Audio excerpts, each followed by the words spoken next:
So, ito po yung aming papuntang CDO. Ayan po, minamarkahan ko po yan. Ayan, kasama po ng mga ibang bakal po dito sa baba. Lahat po yan may marking na CDO.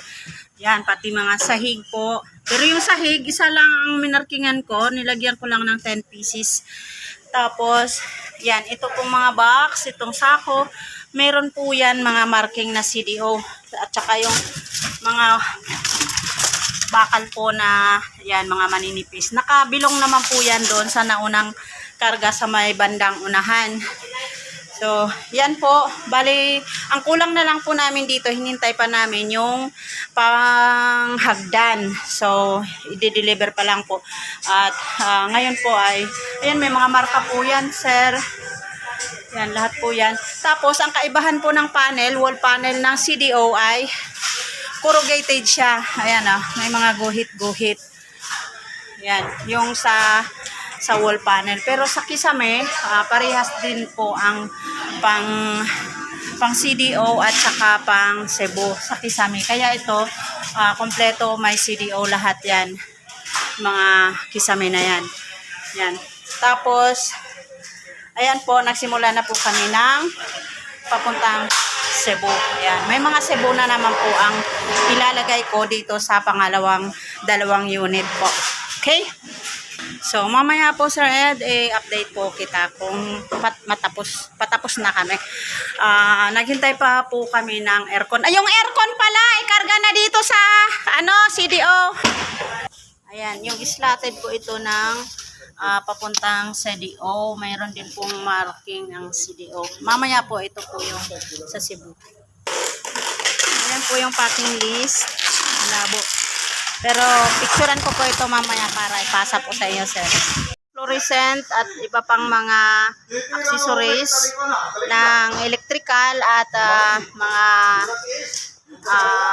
doorknob. Nandito po, nakabox po yan. Kasi mga maliliit.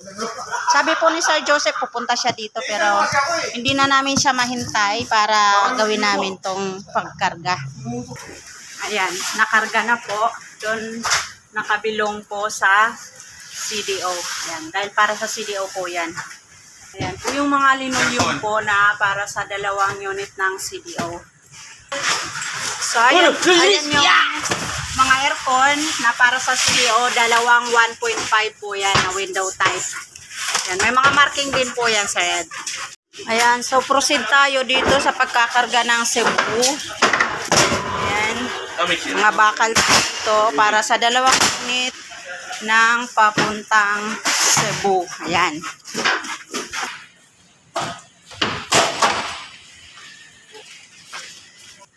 So, ayan po. May mga kanya-kanyang Cebu na naman po ang marking sa bawat isa ng mga bakal na puti. At saka itong tubular. Ayan, nagsasahig na po. So, ayan na po, Sir Ed. Tapos na po kami sa papuntang Cebu. Pero hinihintay pa po namin, sir, yung hagdan. Ayan, may mga Cebu po yan, pati yung mga pinto, lahat po yan. Yun, linoleum. Yan, kabilaan yung linoleum. Yan, yung sahig, nilagyan ko na lang ng Cebu 10 pieces na sahig. Tapos, ang Cebu, Sir Ed, ay pinapagitan namin yung bintana na yan. Cebu at saka CDO. Ang bintana na yan ay papuntang Cebu. Kasi yung bintana ng CDO ay nandun po sa pinakang dulo. So, hanggang sa bintana lang po ang para sa Cebu. You know? Sige po. Tapos ayan, yung mga banda rito sa bungad, yan, mga Cebu na po yan. Yung banda ron ay mga CDO na po yan. Okay? So, thank you po, Sir Ed. At, ayan, mamaya update po ulit kita sa pag nakarga na po namin yung hagdan. At saka may isa pang aircon kasi pahabol po. Kasi dalawang aircon pa lang yan, papuntang CDO. May aircon din po itong papuntang Cebu. Pero isang peraso lang po na 1.5 window type. Isa lang siguro. So, yan na po. Sir Ed, tapos na kami magkarga. Yung aircon, na isang piraso papuntang Cebu, to follow na lang daw. Mamaya pagdating, lalamove na lang. Shout out to si Jander. Okay, shout out daw si Jander na papuntang CDO. Taga CDO yan. Si Jander, taga CDO yan. Dito daw yan masakay sa loob. So, ayan po. Si Sir Edward na bahala dyan. Ayan, tapos na. Alis na po sila, Sir Ed.